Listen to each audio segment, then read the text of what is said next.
नमस्कार. मी डॉक्टर मनीषा माने नवले. आज गुरुवार.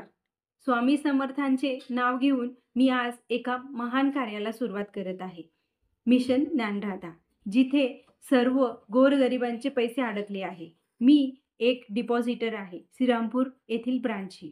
माझ्या वडिलांचे देखील 50 लाखाहून अधिक अमाउंट ज्ञानराधामध्ये अडकली आहे. आजपर्यंत आपण अनेक व्हिडिओज बघितले, बातम्या बघितल्या, जिथे कुठे यांनी जे फ्रॉड केले ते सिद्ध झाले.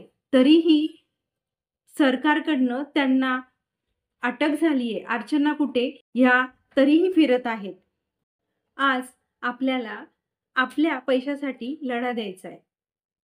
ज्ञानराधामध्ये जी आपण गुंतवणूक केली होती, ह्याची ईडीने चौकशी केल्यानंतर असे सिद्ध झाले आहे की सुरेश कुटे यांनी हा संपूर्ण पैसा त्यांच्या द कुटे ग्रुप यामध्ये वळवला होता.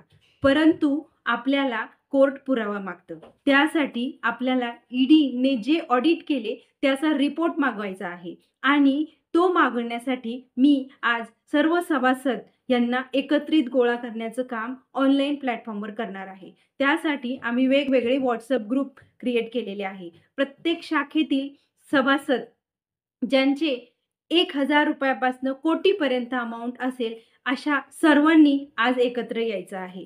तुमच्या वडिलांनी किंवा आजोबांनी जरी पैसे भरले असतील तरीही तुमच्या घरातील एक प्रतिनिधी या ग्रुपमध्ये सामील व्हायला हवा. आपण ही लढाई ऑनलाईन लढणार आहोत. आपला आवाज हा आज आपण विखुरलेले आहोत. आपला आवाज सरकारपर्यंत पोहोचत नाहीये. त्यासाठी ऑनलाईन प्लॅटफॉर्मच्या माध्यमातून आपण सर्वांनी हा लढा देण्यासाठी एकत्रित यायचंय.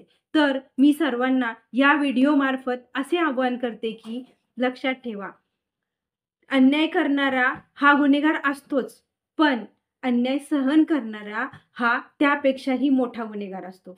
त्यासाठी आपल्याला आपले पैसे परत मिळवायचे आहेत आणि ज्यांनी कोणी त्यांच्या नातवंडासाठी लग्नासाठी पैसे डिपॉझिट केले होते त्यांनी थोडे दिवस थांबा आणि आपला पैसा जेव्हा येईल तेव्हाच तुम्ही लग्न लावा. पण आपले पैसे हे आपल्याला परत मिळवायचेच, हे तुम्ही लक्षात ठेवा. त्यासाठी आमच्यासोबत या, लढा द्या.